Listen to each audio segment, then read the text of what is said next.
Hello everyone and welcome to this video, which is in our Great Engine Game series and Crazy Leela series. I'm Grandmaster Matthew Sadler and we're taking a look at another game of Leela's, played this time at night odds. So it's played against 2600 plus Lee chess player, played at quite a fast time control, 1+1. The same time control we saw David Maycock playing at. I was in quite some awe, I have to say, at how fast he managed to play. I simply couldn't move pieces that fast. So, yeah, there are some very good human players there, but it is a little bit tricky against Leela. What I liked about this game was that it was a very slow build-up. There are plenty of games where Leela just goes right at it and creates lots of activity, sacrificing pawns. There's also quite a large number where Leela just plays slowly and gradually just pushes the pawns up the board. And this is a very nice one, and it culminates in a lovely attack. So let's have a look how it went. So e4, e5, bishop c4. The knight on g1 is missing, so Leela tends to play a quick bishop c4, play the pawn to d3 afterwards, castles, and eventually play for f4. But plenty of other plans as well. There's lots of plans where Leela plays a very quick d4 and just ends up sacrificing lots of pawns. Very, very dangerous to deal with. Here, black plays just like you'd normally play against the bishop opening, plays c6, and Leela plays the move queen e2. Now, actually, with a knight on g1, d5 is actually a decent line. You can sacrifice the pawn, and it's quite a promising gambit. Probably would be quite decent still, although, you know, white would actually get the king out of the centre just a little bit quicker. But black played bishop e7, which is very sensible. Bishop b3, castles, castles, and d5. And Leela could try and pick up the pawn, but yeah, I mean, I guess after something like c takes d5, we'd probably just take queen e5, go knight c6, get some free development. Yeah, you know, it's a pawn back, but, you know, black's still a piece up. So that's probably quite a good deal for black. So what Leela does is just play it nice and slowly, play the move c3. Black plays d takes e4, doesn't want to give the opportunity to take a pawn on e5 for too long. Yeah, Sergei Tivyakov, the big expert in these sort of slow Lopez type positions, he always found d takes e4 to be somewhat of a mistake. Felt that it freed white up and, yeah, gave white more chances than black. It's not too bad. I mean, the engine's not too unhappy about it. But, yeah, obviously anything that clarifies the situation for white is always helpful. Queen c7, and now just bishop c2. So Leela just playing very calmly, and now this move g3. What Leela is aiming for is eventually f4, but Leela wants to make sure that after e takes f4, then g takes f4 is possible, with the two pawns there in the centre. And yeah, I mean, black has to find some counterplay. I mean, in general, these type of structures, they're supposed to be fine for black, but I've played them a lot as white with a normal amount of pieces and always scored very heavily with them. I mean, often the engines have said, oh, you were slightly worse at some stage when I've done something a bit odd, like pushing h3 and g4. But yeah, somehow the black players were never that comfortable. You know, it's one of those positions that are just difficult for, you know, human players to handle. You know, the elite players do it really well, of course, but normal mortals below that can struggle.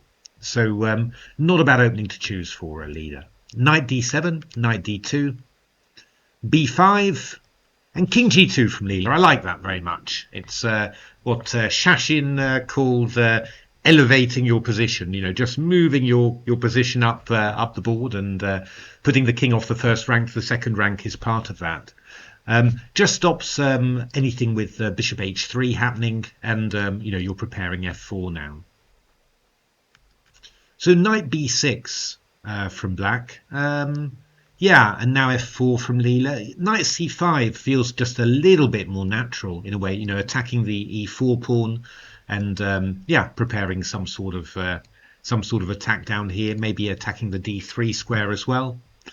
Knight b6 is fine, but feels just, yeah, slightly strange, you know, positionally. And white plays f4 now.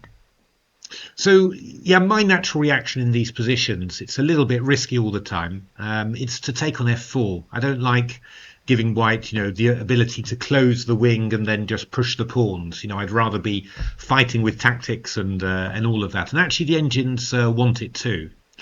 And now, yeah, either a move like bishop g4 just to get the bishop out of the way, knight h5, quite interesting actually. The piece putting the pieces like that, you're stopping white from getting to squares somehow, and you're also possibly preparing something like f5 in the future as well. Quite an interesting way of playing there. The other way that the engines were looking at was just to play rook e8, king h1, and then the move c5. And black's actually looking to redirect the bishop c8 to b7. And you never know, you might even just end up giving a piece back, right? If white chooses to play a move like e5, for example, but just, yeah, then have opened the center and have the white king as a target there.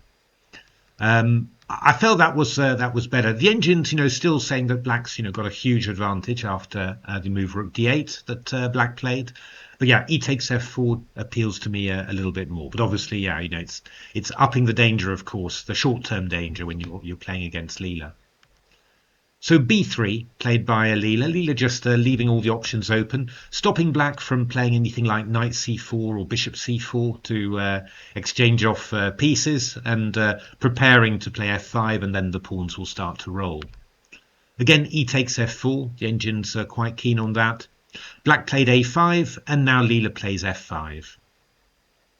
It's quite interesting to see how Stockfish played this position. It's Stockfish is a little bit ropey when it comes to odds play. It's often suggesting swapping off queens and stuff like that.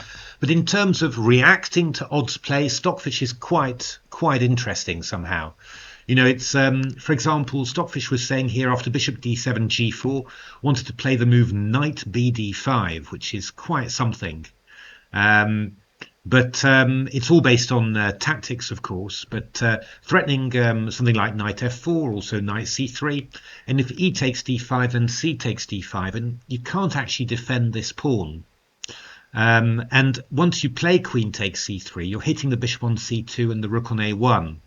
So yeah, Stockfish thought the best that that white had was here in bishop b2. Now, of course, queen c2 allows rook c1. I mean, Leela is fiendish with queen traps. I've been watching it this afternoon against a rather unfortunate FM who's got his queen trapped twice in a row somehow. Really evil ones, I have to say. But the idea is that black plays queen b4 here, and after bishop e5, then queen g4, and yeah, you're 2 pawns up here, and Stockfish says, yeah, easy. Never going to be that trivial for a human player, but the main danger has gone somehow. I mean, Leela will come up with more, but this should be a position in principle that a human player should be able to win comfortably against whoever.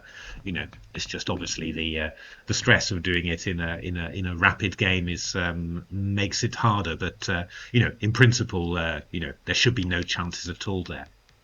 I thought it was really striking, how Stockfish was approaching this position, because of course Stockfish could defend anything with onrushing pawns, but yeah, Stockfish is really very much on the activity about fight back, but it's quite a hard tactic to see. I mean, I hadn't spotted it. I'm not sure I'd ever spot it in a million years. It's quite complicated to be sure it's all working as well. So bishop c8 was played by black, g4, and now Stockfish still wanting to play knight bd5, even though you put the bishop on c8, which is not so good. Yeah, the big idea being here queen takes c3, and after g takes f6, bishop f6, and you can't defend those two somehow. Knight f3, you've got the move e4, which is rather nasty. So But black played, more normally the move you'd expect. Played bishop a6, just getting the bishop developed. It's quite slow though, isn't it? You can see, you can feel white's attack building up, and you can feel how much time black has wasted. The engine's looking at a4, but yeah, I mean, by now there's just danger, right? I mean, for a human player, this is starting to get worrying, or it should be anyway. With f6, the engines are saying nothing to worry about, all good, but yeah, okay, we can't calculate like that. So, already I would say that, Leela's been incredibly successful, from the opening. So g5, knight e8, and then, the engines were looking at going knight f3, but Leela just brings the queen into play. And yeah, that looks like a much more dangerous and frightening move to me somehow. I mean, you might be playing f6, but you might be playing g6, and the queen's perfectly placed in all cases. So, why not? So black's got to try and do something. I mean, b4 was what black played, which felt a bit funny, although the engines say that you probably should be able to get away with it. Engine's looking at going c5 and then c4 here. And of course, the idea is to try and break down here and then break through on the c3 square, and get in b4 and get this bishop active. That does seem good, but I mean, white's going g6 or something, for example. There's also f6 as well, if you're just to worry about a little bit. And yeah, I mean, you're going to get in knight g5s and all of that. It's really, I mean, it's getting tactically quite sharp here.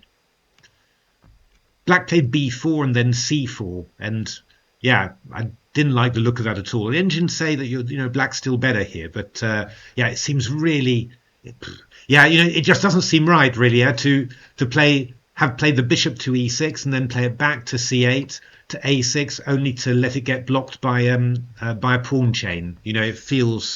It feels wrong somehow. I mean, certainly from the human point of view of logic and making sense, then I'm already panicking as black, right? Black played knight d7 here, knight f3, just moving in nicely, knight c5, and then bishop e3, nice and calm. Yeah, now the engines are saying black should be trying to play a4. But yeah, I don't know. I mean, I could even imagine white playing slowly like this, and then playing g6 or something, or or bringing a rook round there, move the king out of the way, bring the rook in. I mean, I'm petrified simply looking at this position, and I'm certainly not sure that black's better anymore. Actually, the engines are saying black is considerably better still. But yeah, I mean, it's really scary. I mean, actually, the engines want would like to go knight c5 after this move. So I think you can imagine that Leela's is very much on course here. I mean, black played something which every human would play here, and just played knight f4. I mean, at least you've achieved something. You've opened up the position a bit. And the engines are still saying something like 0.95 to 1.40. I mean, the engines are still actually winning, but it's all hands on deck really, especially after e5 here. What are the engines playing? Well, one idea was to play bishop c8 just to try and hold back f6. Another idea is to play bishop b7 and try and play c5 and then hope for some counterplay here.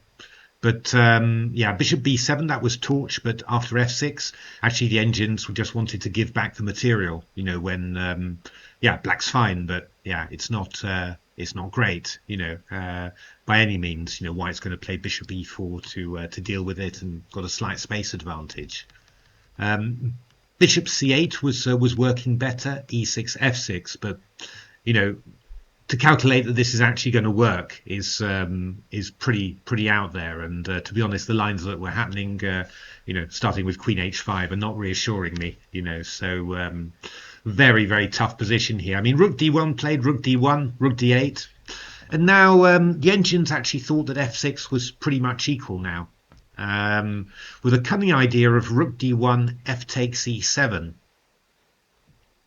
And what is the idea here? The idea is that white's got a very big threat. You're threatening this rook on d1, and if you go something like rook d7, for example, I've got this nice trick, takes, and g6 check.